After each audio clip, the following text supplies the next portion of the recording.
بہت سے لوگ نماز فجر غلط پڑھتے ہیں۔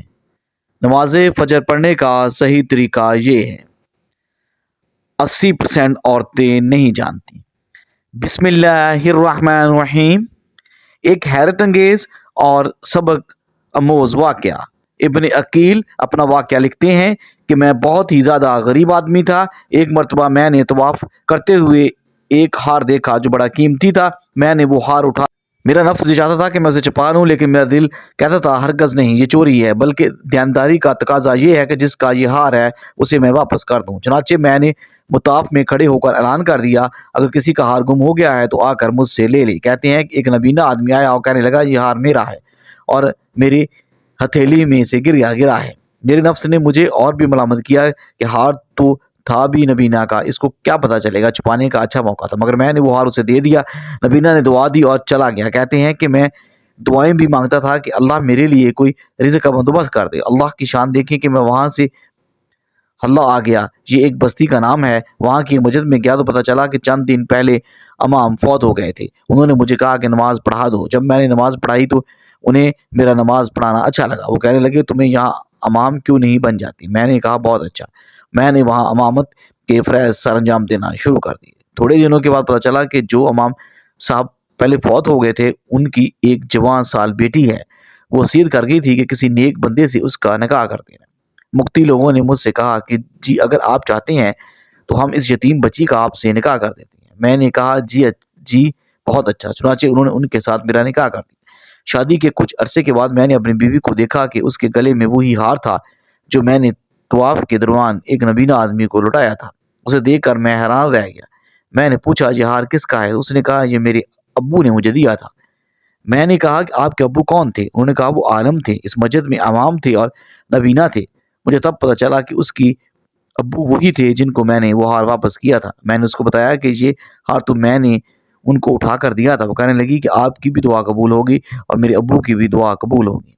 میں نے کہا وہ کیسے؟ اس نے کہا تھا کہ آپ کی دعا تو اسی طرح قبول ہوئی کہ اللہ تعالیٰ نے آپ کو گھر بھی دیا، گھر والی بھی دی، رزق بھی دیا، اور میرے ابو کی دعا اس طرح قبول ہوئی کہ جب وہ ہار لے کر واپس آیا تو وہ دعا مانگتے تھے کہ اے اللہ ایک امین دیندار شخص نے میرا ہار مجھے لٹایا ہے، اے اللہ ایسا ہی امین شخص میری بیٹی کے لیے خاوند کی طور پر عطا فرما دے۔ اللہ نے میرے باپ کی دعا قبول فرما لی، آپ کو میرا خاوند بنا دیا۔ تو مخلص بندے کا کام اللہ تعالیٰ کبھی رکنے نہیں دیتا، بلکہ اس کی کشتی ہمیشہ کنارے لگا دیتا ہے۔ اللہ کے حکام کو بجا لانے اور ممنوعات سے اجتناب برتنے کا نام بندگی اور عبادت ہے۔ اسلام کے نزدیک عبادت کا مفہوم نہایت واضح ہے۔ اسلام کا مطالعہ ہے کہ انسان کی پوری زندگی عبادت سے عبادت ہو اور وہ اس طرح زندگی بسر کرے کہ اس کا ہر کام عبادت میں شمار ہو۔ اس کا واحد طریقہ یہ ہے کہ اللہ کے بتائے ہوئے طریقوں کے مطابق زندگی گزارے، ہر بات میں حکم الہی کو پیش نظر رکھے۔ اسلام اس بڑی عبادت کے لیے انسان کو جن ذرات سے تیار اور اس کی تربیت کرتا ہے، عرف عام میں انہیں عبادت کہتے ہیں، لیکن دراصل یہ تمرینات عبادت ہیں۔ انہیں ارکان اسلام بھی اسی وجہ سے کہا جاتا ہے کہ اسلام کی عمارت ان ستونوں پر قائم ہے۔ ارکان اسلام میں نماز سرفہرست اور پہلے نمبر پر ہے۔ ان تمام عبادات میں نماز کو جو اہمیت و فضیلت حاصل ہے وہ کسی بھی صاحب ایمان اہل نظر سے پوشیدہ نہیں ہے۔ نماز کی اہمیت کا اندازہ اس بات سے لگائیں کہ قرآن کریم کی ہر پیغام میں صلاۃ یعنی نماز کا ذکر ہے، حروف جلی میں موجود ہے۔ ایمان کے بعد سب سے اہم رکن جس کا مطالبہ اہل اسلام سے کیا گیا ہے وہ نماز ہی ہے۔ نماز مسلمانوں کی دینی پہچان اور امتیازی نشانی ہے۔ یہی وجہ ہے قرآن و حدیث میں اس کی ادائیگی پر بہت زیادہ زور دیا گیا ہے۔ فرمان نبی کریم صلی اللہ علیہ وسلم ہے کہ نماز کی دین میں وہی اہمیت ہے جو انسانی جسم میں سر کی ہے۔ مومن اور کافر کے درمیان امتیاز کرنے والی چیز نماز ہے، جس نے اسے چھوڑا اس نے کفر کیا۔ اس وعید سے اندازہ لگایا جا سکتا ہے کہ اسلام میں نماز کی اہمیت کیا ہے۔ جو چیز جس قدر اہم اور ضروری ہوگی اس کی بجاوری پر اجر و ثواب بھی اس قدر زیادہ ملتا ہے۔ چنانچہ نماز کا ثواب بھی اس قدر ہے کہ انسان اس کا تصور نہیں کر سکتا۔ لیکن 5 وقت نمازوں میں فجر کی نماز کی اہمیت و فضیلت سب سے نمایاں ہے اور اس کی ادائیگی پر اجر و ثواب بھی دیگر 4 نمازوں سے زیادہ ہے۔ اس کی وجہ یہ ہے کہ فجر کے وقت دنیا نیند کی غوش میں سوئی ہوئی ہوتی ہے اور خواب خرگوش کے مزے لے رہی ہوتی ہے۔ لوگوں پر غفلت اور سستی کی چادر تنی ہوئی ہوتی ہے۔ ایسے میں نرم گرم آرام و بستر چھوڑ کر اللہ کی اطاعت و محبت میں بارگاہی میں سجدہ ریز ہونا بڑا پرمشقت اور نفس کو زیر کرنے جیسا کام ہے۔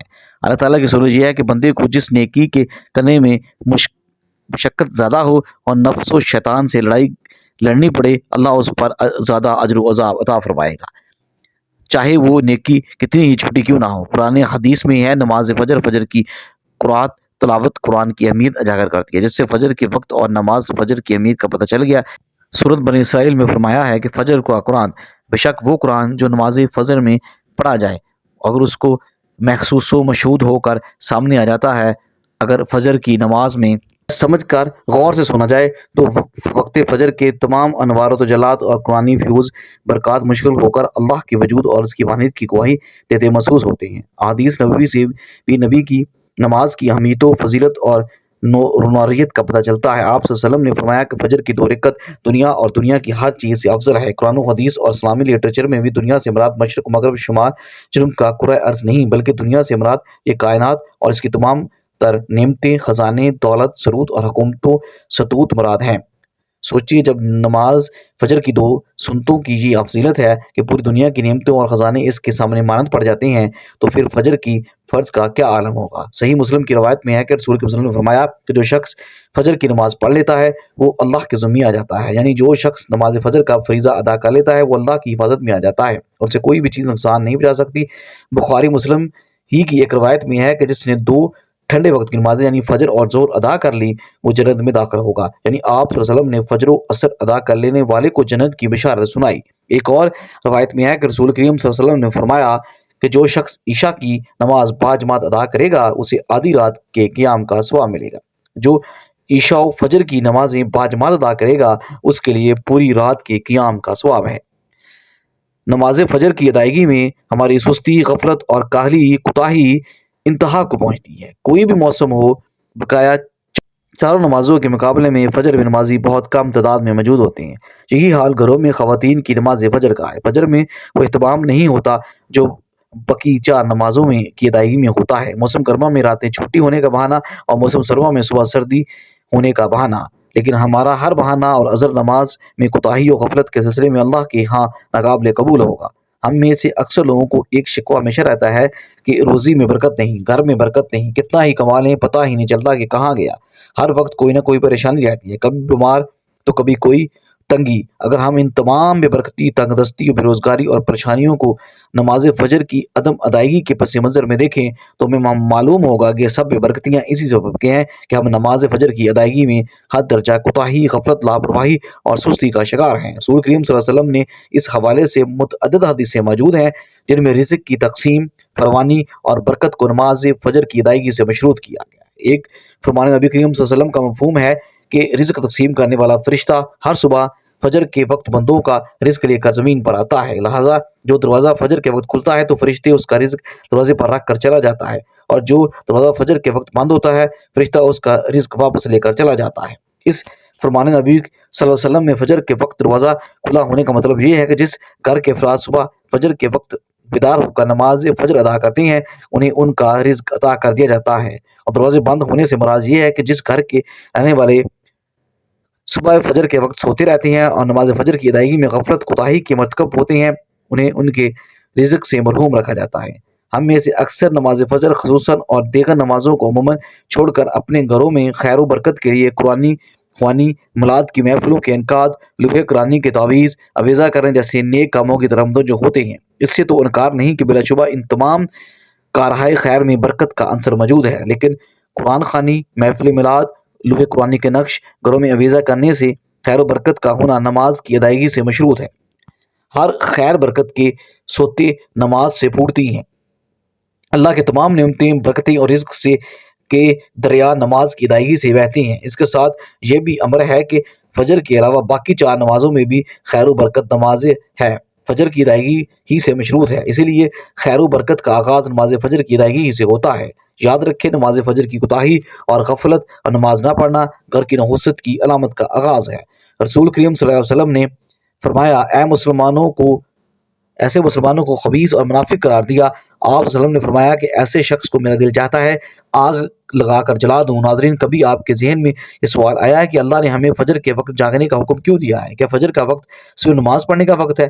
کیا اس وقت کے پیچھے ایک راز پوشیدہ ہے؟ وہ راز کیا ہے؟ اس راز کو ضروری ہے کہ ہم نماز کے بارے میں جانیں جو ہم پر دن میں 5 مرتبہ فرض کی گئی ہے۔ یہ 5 نمازیں کس طرح فرض ہوئیں، اس کے پیچھے بھی ایک شاندار وجہ ہے، جس وجہ کا مظاہر سفر معراج میں اس وقت ہوا جب حضور کریم صلی اللہ علیہ وسلم سے ملاقات کے لیے وقت کی انتہائی مختصر حصے میں 7ویں آسمان سے بھی آگے تشریف لے گئے تھے۔ اسی رات اللہ تعالیٰ نے ایک خاص پس منظر میں اپنے حبیب رحمت دو عالم صلی اللہ علیہ وسلم کو آسمان پر بلایا اور اپنی خصوصی انعامات سے نوازا۔ اسی مبارک سفر میں اللہ تعالیٰ نے اپنے قرب خاص سے نوازا، انبیاء کرام سے ملاقاتیں کروائیں، جنت و جہنم کا مشاہدہ کروایا اور نیکیوں کی اجر و ثواب اور بروں اور برائیوں کے انجام اور عذاب کا نظارہ کروایا۔ اس عظیم سفر میں بہت سے انعامات سے نوازا گیا، جن میں سے ایک خاص انعام امت کے لیے نماز کا تحفہ بھی ہے۔ قیامت تک کے لیے انسانوں کو اپنے معبود اور خالق سے قریب تر کرنے کا عظیم تحفہ اور عبادت یعنی نماز اسی سفر میں ادا کی گئی۔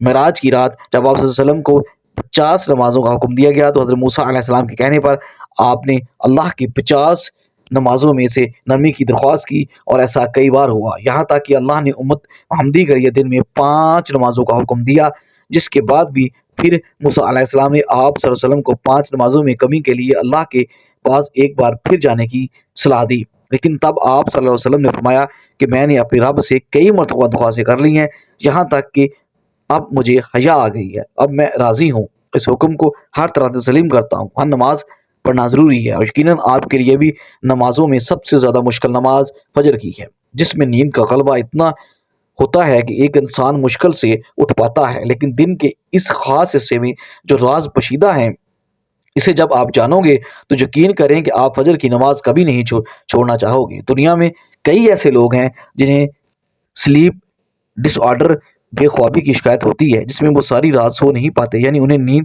نہ آنے کی وجہ سے بیماری ہوتی ہے، اور پورا دن کام کاج کر کے جب رات کو بھی سو نہیں سکتے تب کئی طرح کی ذہنی اور جسمانی بیماریاں جنم لیتی ہیں۔ اس سلیپ ڈس آرڈر کا شکار آج ہر دوسرا تیسرا انسان ہو رہا ہے، جس کی بڑی وجہ اللہ کے احکامات کو پیچھے چھوڑ کر دنیا کی رنگینیوں کے پیچھے بھاگنا ہے۔ ساری رات جاگنے کے بعد فجر کے قریب کچھ دیر نیند آ جاتی ہے، لیکن وہ نیند جسم کو پرسکون نہیں کرتی، جس کی وجہ سے اکثر لوگ جاگتے جاگتے اور ہر قسم کی دوائیوں کے استعمال کے باوجود جب وہ سو نہیں پاتے تو وہ اللہ سے یہ سوال ضرور کرتے ہیں کہ اللہ مجھے نیند کیوں نہیں آتی، آخر کیا وجہ ہے؟ بہت کم لوگ ہوتے ہیں جو اس کیفیت میں اپنے اندر پیدا ہونے والی اس آواز کو سن پاتے ہیں، کہ جن میں سے ان سے کہا جاتا ہے کہ بستر سے نکلو، نماز پڑھو، اللہ کا ذکر کرو، اور یقین کرو جو لوگ اس آواز کو سن پاتے ہیں، اس پر عمل کرتے ہیں، انہیں تاحیات کبھی بھی سلیپ ڈس آرڈر کی شکایت نہیں۔ اس حوالے سے ایک صوفی نظم ہے جسے ایک امریکی مصنف یعنی کتاب کے لکھنے والے نے ترجمہ کیا ہے، جس کا عنوان دوبارہ مت سو جانا۔ صبح کی ٹھنڈی ہوائیں ایک راز لاتی ہیں تمہارے لیے، دوبارہ مت سو جانا، خود سے پوچھو تم کیا چاہتے ہو، دوبارہ مت سو جانا۔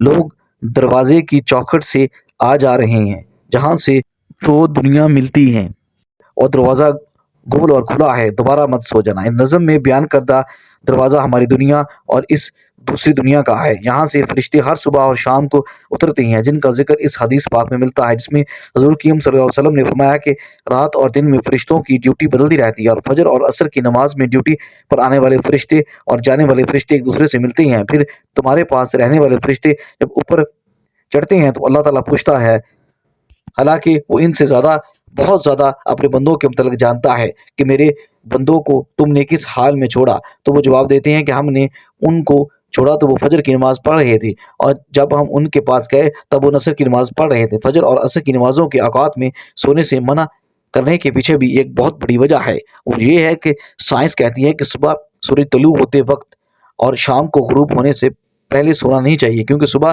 کے وقت زمین پر آکسیجن بہت زیادہ مقدار میں ہوتی ہے، جس وقت ماحول تر و تازہ ہوتا ہے، اور یہ اکسیر آپ کو دن بھر فٹ رکھنے کے لیے انتہائی ضروری ہوتی ہے۔ تو جو اس وقت سو جاتا ہے تو وہ اس تازہ آکسیجن سے محروم ہو جاتا ہے، اور عصر کے وقت زمین پر آکسیجن کی کمی ہو جاتی ہے، تو اگر کوئی اس وقت سو جاتا ہے تو اس کو آکسیجن کی کم مقدار ہی ملتی ہے، جس کی وجہ سے جب وہ جاگتا ہے تو اس کے سر میں سر درد اور طبیعت بوجھل ہو جاتی ہے۔ یہی بڑی وجہ ہے کہ دین اسلام میں ان دونوں اوقات میں سونے سے منع فرمایا گیا۔ رسول خدا صلی اللہ علیہ وسلم نے فرمایا کہ طلوع شمس سے پہلے اور غروب شمس سے پہلے نماز ادا کرنے والا جہنم میں ہرگز داخل نہیں ہوگا۔ نماز فجر کے بارے میں ایسے بے شمار فضائل اور بھی ہیں جن کو ہم نہیں جان سکتے۔ اگر انسان ان کو جان لے تو کبھی کوتاہی نہ کرے۔ رسول کریم صلی اللہ علیہ وسلم کا فرمان ہے، اگر وہ لوگ عشاء اور فجر کی فضیلت کے بارے میں جان لیتے تو وہ ضرور ان نمازوں کو پڑھنے کے لیے حاضر ہوتے، چاہے ان کو خود کو گھسیٹتے ہوئے ہی آنا پڑتا۔ اب آپ خود اندازہ لگائیں کہ ایک طرف ان دونوں نمازیوں کی اتنی فضیلت و اہمیت ہے اور دوسری طرف ان کی ادائیگی میں کتنی سستی اور لاپرواہی کی جاتی ہے۔ بے نمازیوں کو انجام اور اس کو عذاب۔ حضور کریم صلی اللہ علیہ وسلم معراج کی رات گئے تو وہاں مختلف لوگوں کو مختلف عذابوں میں مبتلا دیکھا۔ کسی کا منہ چیر رہا تھا، کسی کی زبان لوہے کی کینچیوں سے کاٹی جا رہی تھی، کسی کے اوپر کھولتا ہوا پانی ڈالا جا رہا تھا، کوئی سڑا گوشت کھا رہا تھا، کسی کے جسم میں لوہے کی منجیں ٹھوکی جا رہی تھیں۔ ایک قوم کو حضور نے دیکھا جن کا سر پتھر سے کچلا جا رہا تھا، پتھر آنے تک دوبارہ صحیح ہو جاتا تھا، پھر کچلا جاتا تھا۔ حضرت جبرائیل امین سے حضور کریم صلی اللہ علیہ وسلم نے پوچھا، یہ کون لوگ ہیں؟ کہا، یہ وہ بد نصیب شخص ہیں جو 5 فرض نمازیں نہیں پڑھا کرتے تھے۔ یہ تھوڑی سی زندگی ہے، کوئی 70-80 برس جی لے گا پتہ نہیں، کل ہمارا آنے والا کیسا ہے، کتنا غافل ہے، کتنا بد نصیب ہے وہ شخص جس کو سجدہ نصیب نہیں ہوا۔ حضور کریم صلی اللہ علیہ وسلم نے فرمایا، نماز چھوڑنا تو خیر بہت بری بات ہے۔ جو شخص نماز پڑھتا ہے لیکن جماعت کے ساتھ نہیں پڑھتے، فرمایا جی جاتا ہے کہ اپنی جگہ کسی اور کو کھڑا کروں اور مسجد میں نماز نہیں پڑھنے آتے ان کے گھروں کو جلا دوں۔ رحمت العالمین نبی فرما رہے ہیں کہ ان کے گھروں کو آگ لگا دوں۔ اتنا غصہ ان لوگوں پر جو مسجد میں آ کر نماز نہیں پڑھتے، اور جو پڑھتے ہی نہیں۔ اس دور میں کوئی مومن تھا ہی نہیں جو نماز نہیں پڑھتا۔ نماز تو نماز رہی، لیکن آج ہم میں سے اکثر افراد کو جمعہ بھی نصیب نہیں ہوتا۔ حضرت ابن جبر نے ایک روایت میں لکھا ہے کہ جو شخص نماز ترک کرتا ہے اس کو بہت ساری رسوائیاں ملتی ہیں، یہ دنیا پر اس کی سزائیں ہیں۔ اس کی عمر سے برکت اٹھا لی جاتی ہے، اس کے چہرے سے صالحین کا نور اٹھا لیا جاتا ہے۔ اللہ تعالی ہم سب کو 5 وقت نماز پڑھنے کی توفیق عطا فرمائے اور ہمارا خاتمہ ایمان پر فرمائے۔ ناظرین، کامنٹ باکس میں اللہ تعالیٰ کے 99 ناموں میں سے ایک نام ضرور لکھیے گا۔